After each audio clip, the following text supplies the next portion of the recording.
மேலான என் தமிழ் சொந்தங்களே, அன்பார்ந்த பெரியோர்களே, தாய்மார்களே, சகோதர சகோதரிகளே, உங்கள் அனைவருக்கும் எனது முதற்கண் வணக்கத்தை சமர்ப்பிக்கிறேன். இந்த காணொலி வாயிலா என்ன சொல்றோம் அப்படிங்கிறா, தமிழ்நாடு காவல்துறையுடைய அத்துமீறலை பத்தி தான் விளக்கக்கூடிய இந்த காணொலி இது. என்ன அப்படின்னு பாத்தீங்கன்னா, ஒரு காவல்துறை அதிகாரி ஒரு பேருந்துல இருக்கக்கூடிய ஒரு கண்டக்டர் சொல்றாங்க, நீங்க ஒரு டிக்கெட் எடுங்க அப்படின்னு சொல்லி. ஒரு 5 ரூபாயோ 10 ரூபாயோ கொடுத்து ஒரு டிக்கெட் எடுத்தா ஒரு முடிய வேண்டிய ஒரு பிரச்சனைய ஒரு பெரிய பிரச்சனையா தமிழ்நாடு முழுக்க கொண்டு போன அந்த ஆறுமுக பாண்டிய நிரந்தர பணி நீக்கம் செய்யணும். அதை தொடர்ந்து இன்னைக்கு வந்து தமிழ்நாடு அரசு போக்குவரத்து மேல இன்னைக்கு எல்லா டிராபிக் போலீஸும் ஃபைன் போடுறாங்க. நீங்க அதுல அத்துமீறல் பண்றீங்க, இதுல அத்துமீறல் பண்றீங்கன்னு இப்போ ஒரு 22 பஸ் மேல ஃபைன் போட்டிருக்காங்க, பெனால்டி போட்டிருக்காங்க. இது எவ்வளவு கொடுமையான விஷயம். மக்களே, 8 கோடி தமிழர்களும் நம்ம பார்த்துக்கிட்டு சும்மா இருக்க கூடாது. தமிழ்நாடு காவல்துறை தமிழக மக்களின் நலனை பாதுகாப்பதற்காக உருவாக்கப்பட்ட துறை அது. மக்களுக்கு சேவை செய்வதற்காகவும், மக்களுக்கு சிறப்பாக பணியாற்றுவதற்காகவும், சட்டம் ஒழுங்கை நிலைநாட்டுவதற்காகவும் உருவாக்கப்பட்டதுதான் தமிழ்நாடு காவல்துறை.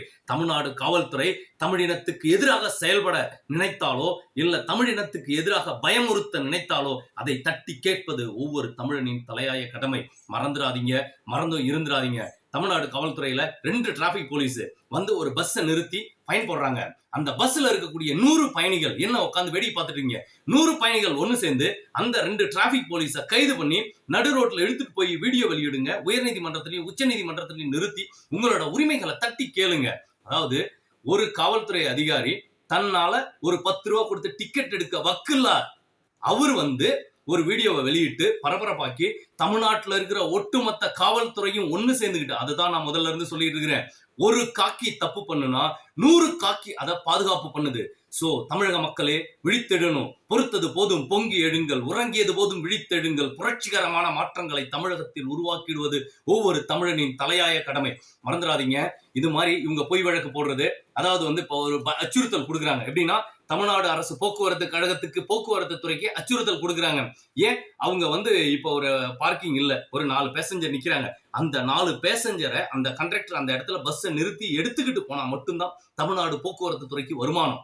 4 பேர் 40 பேர் எடுத்துட்டு போற பஸ்ல 4 பேரை மட்டும் எடுத்துட்டு போனா யூஸ் கிடையாது. சோ எந்தெந்த இடத்துலலாம் அவங்க நிறுத்தி பேசஞ்சரை வந்து ஏத்த முடியுமோ அந்தந்த இடத்துல மக்களை வந்து ஏத்தணும். மக்களுக்கு சேவை செய்யக்கூடிய ஒரு தமிழ்நாடு அரசு போக்குவரத்து கழகத்தின் மீது அவதூறு பண்ணுறதும், அவங்க மேல அபராதம் விதிக்கிறதும், அப்போ வந்து மக்களை பயமுறுத்துறதும், தமிழ்நாடு காவல்துறைக்கு நீ வந்து டிக்கெட் எடுக்க சொல்லிட்டியா, தமிழ்நாடு அரசு போக்குவரத்து கழகத்தை நான் வந்து அவதாரம் போடுவேன் அப்படின்னு சொல்லி பயமுறுத்தக்கூடிய தமிழ்நாடு காவல்துறையை தட்டி கேட்க இதுவரை என்ன சட்டம் கொண்டு வந்திருக்கோம் பாருங்க. ஒரு ஃபேக் எஃப்ஐஆர் 77/2021 போட்ட ஒரு சப் இன்ஸ்பெக்டர் காமிலா பானுவை இன்ன வரைக்கும் கைது பண்ண தமிழ்நாடு காவல்துறைக்கு வக்கில்ல. ஒரு எஸ்பிக்கு வக்கில்ல, ஒரு ஐஜிக்கு வக்கில்ல, ஒரு டிஐஜிக்கு வக்கில்ல, ஒருத்தருக்கும் வக்கில்ல. அதே மாதிரி ஒரு பெண் மீது பொய் வழக்கு பதிவு பண்றாங்க. பாதிக்கப்பட்ட பொண்ணு 8 தையல் போட்டிருக்கு.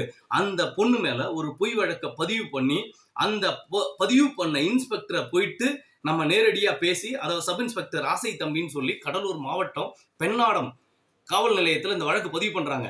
அவரை வந்து கேட்டு, ஏன் இப்படி பொய் வழக்கு போட்டீங்க, உங்க பொண்ணா இருந்தா அந்த மாதிரி பொய் வழக்கு போட்டிருப்பீங்களான்னு கேட்கிறோம். அந்த வழக்கு விசாரணைய நம்ம மேல்முறையீடு பண்ணி பல்வேறு பெட்டிஷன் போட்டு இதுவரை எந்தவித சட்ட ரீதியான நடவடிக்கையும் எடுக்கவில்லை. அந்த பொன் மீது இருந்த குற்றவியல் வழக்கையும் ரத்து பண்ணல. அதுக்காக என்ன சட்டம் வந்திருக்கு அதை போய் கேட்கும் போது சொல்றாங்க, அதாவது வந்து ஒரு தடவை எஃப்ஐஆர் போட்டாச்சுன்னா போட்டாச்சுப்பா, ஒன்றும் பண்ண முடியாது. அது குற்றவியல் வழக்கோ எந்த வழக்கோ எனக்கு தெரியாது. வழக்கு போட்டு கோர்ட்டுக்கு போயிடுச்சு, நீ கோர்ட்டில் தான் பார்க்கணும். வாய்தாவா 15 வருஷம் 20 வருஷம் நடந்துட்டு இருக்கு. ஒரு ஸ்கூல் படிக்கிற பொண்ணு மேல கூட பொய் வழக்கு போடக்கூடிய இந்த அராஜகம் செய்து வரும் தமிழ்நாடு காவல்துறையை தட்டி கேட்க என்ன சட்டம் கொண்டு வந்திருக்கோம் யோசிச்சு பாருங்க. அதனாலதான் சொல்றோம், இது மக்களாட்சி நாடு, இது சர்வாதிகார நாடு இல்ல. பொதுமக்களை புரிந்து கொள்ளுங்கள். அதனால சொல்றேன், இந்த காணொலி வாயிலாக தமிழக முதல்வர் திமுக தலைவர் தளபதி ஸ்டாலின் அவர்கள் தமிழ்நாடு காவல்துறையின் அட்டுழியத்தையும் அராஜகத்தையும் அழிக்கும் விதமாக தமிழ்நாடு சட்டமன்றத்தில் போலீஸ் ரிஃபார்ம்ஸ் ஆக்ட் 2024 அப்படிங்கிற புதிய சீர்திருத்த சட்டங்களை உடனடியாக நடைமுறைக்கு கொண்டு வர வேண்டும் என்று இந்த காணொலி வாயிலாக வேண்டுகோள் விடுக்கிறேன். அது என்ன இந்த காணொலி வாயிலாக நான் சொல்லக்கூடிய கோரிக்கை அப்படின்னு பாத்தீங்கன்னா, முதலாவது, அதாவது ஒரு தாழ்ந்த அதிகாரி, அதாவது சப் இன்ஸ்பெக்டர் இன்ஸ்பெக்டர் லெவல்ல இருக்கக்கூடிய ஒரு அதிகாரி தவறான பொய் வழக்கு போட்டா அவருக்கு மேல இருக்கிற அதிகாரி அந்த வழக்கை ரத்து செய்ய வேண்டும் அப்படிங்கிற ஒரு சட்டம் கொண்டு வரணும். ரத்து செய்யணும். அந்த பொய் வழக்கு பதிவு பண்ண சப் இன்ஸ்பெக்டரையும் இன்ஸ்பெக்டரையும் நிரந்தர பணி நீக்கம் செய்யணும் அப்படிங்கிற கடுமையான சட்டங்கள் வரணும். இந்த மாதிரி சட்டங்கள் வந்தா மட்டும்தான் தவறுகள் குறையும், குற்றங்கள் குறையும். பொதுமக்களை சிந்திங்க. தமிழ்நாடு காவல்துறை தமிழினத்துக்கும் தமிழக மக்களுக்கும் பாதுகாவலனாக செயல்படுவதற்காக உருவாக்கப்பட்டது. சட்டம் ஒழுங்கை நிலைநாட்டுவதற்காக, சட்டம் ஒழுங்கை சீர்குலைக்கும் விதமாக தமிழ்நாடு அரசு போக்குவரத்து கழகத்துக்கு எதிராக செயல்படும் தமிழ்நாடு காவல்துறை அதிகாரிகளை வன்மையாக கண்டிக்கிறேன். இந்த காணொலி திமுக தலைவர் தளபதி ஸ்டாலின் அவர்களை சென்றடையும் வரை ஒவ்வொருத்தரும் ஷேர் பண்ணுங்க, லைக் பண்ணுங்க, சப்ஸ்கிரைப் பண்ணுங்க. நன்றி, வணக்கம்.